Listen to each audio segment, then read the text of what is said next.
دنیا کی حقیقت کے متعلق اللہ تعالیٰ نے قرآن پاک میں سورت ہے انعام آیت نمبر 32 میں ارشاد فرمایا، دنیا کی حقیقت کو بیان فرمایا۔ اللہ تعالیٰ نے فرمایا وَمَا الْحَيَاةُ الدُّنْيَا، فرمایا یہ دنیا کی زندگی إِلَّا لَعِبٌ وَلَهْوٌ، یہ تو ایک کھیل تماشا ہے، سوائے کھیل تماشے کے، سوائے دل لگی کے، سوائے زینت اور آرائش کے، یہ کچھ بھی نہیں ہے، یہ ختم ہو جانے والی ناپائید یہ کھیل تماشے کے سوا اور کیا ہے۔ اللہ تعالیٰ نے فرمایا وَمَا الْحَيَاةُ الدُّنْيَا، نہیں یہ دنیا کی زندگی إِلَّا لَعِبٌ وَلَهْوٌ، سوائے کھیل تماشے کے کچھ نہیں ہے۔ یعنی وَلَدَّارُ الْآخِرَةُ، اور البتہ گھر جو ہے آخرت کا، آخرت کا گھر، فرمایا خَيْرٌ لِلَّذِينَ يَتَّقُونَ، فرمایا ان لوگوں کے لیے بہتر ہے، ان لوگوں کے لیے بہت ہی اچھا ہے۔ کون لوگ؟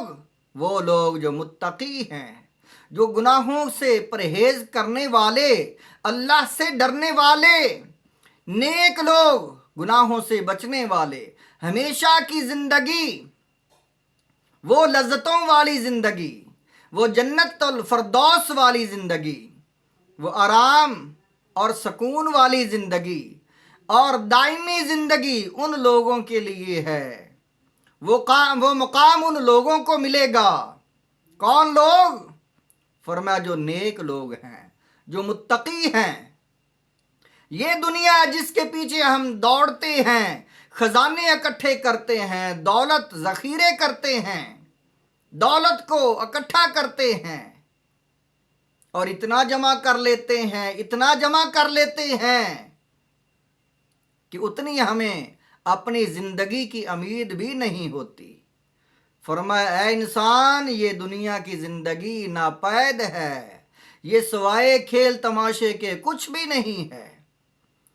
قرآن پاک میں سورت یونس میں آیت نمبر 7 اور 8 میں ارشاد فرمایا، آیت مبارکہ آپ کے سامنے ہے۔ اللہ تعالیٰ نے فرمایا ان الذین لا یرجون لقاءنا، وہ لوگ جنہوں نے اللہ تعالیٰ سے ملنے کی جو امید ہی نہیں رکھتے، یقین ہی نہیں ہے جن کا یہ نظریہ ہی نہیں ہے کہ اسی رب کے سامنے ہم نے پیش ہونا ہے، ہم نے رب کے سامنے جو ہے کھڑے ہونا ہے، اللہ کی بارگاہ میں حاضر ہونا ہے۔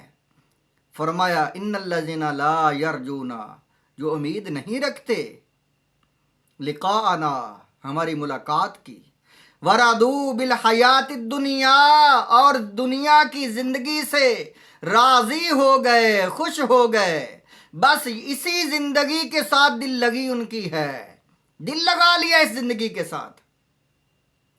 فرمایا وَاطْمَأَنُّوا بِهَا، اور مطمئن ہو گئے اس زندگی کے ساتھ، حالانکہ یہ زندگی دھوکہ دے جائے گی، یہ دنیا ان کو دھوکہ دے جائے گی، یہ ختم ہو جائے گی، انسان یہاں نہیں رہے گا۔ فرمایا والذین ھم عن آیاتنا غافلون، دنیا کی محبت ایسی چیز ہے ان لوگوں کو ہماری آیتوں سے، نشانیوں سے، احکامات سے، آخرت سے، اللہ کی یاد سے یعنی غافل کر دیا ہے۔ والذین، اور ان لوگوں کو، ہم عن آیاتنا، ہماری آیتوں سے ان لوگوں کو غافلون، غافل کر دیا ہے ان صفات نے، ان بری صفات نے۔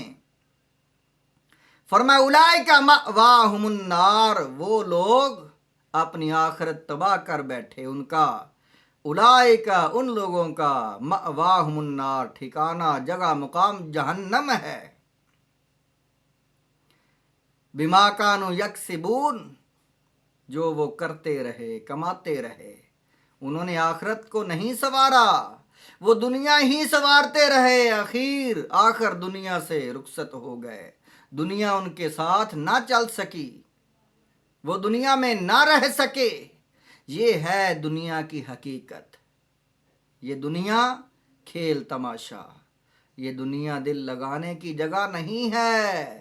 دل لگانا ہے تو آخرت سے، قبر سے، اللہ سے دل لگاؤ۔ جہاں جانا ہے رب کے سامنے پیش ہونا ہے۔ جو انسان آخرت سنوارنے کی تگ و دو میں رہتے ہیں، حضور علیہ الصلوۃ والسلام نے فرمایا وہ دنا انسان ہے، وہ بڑے دانشور انسان ہے، جو ہر عمل آخرت عاقبت کے لیے کرتے ہیں، اللہ کی محبت کے لیے کرتے ہیں۔ اللہ تعالی ہم سب کو آخرت سنوارنے والی زندگی عطا فرمائے۔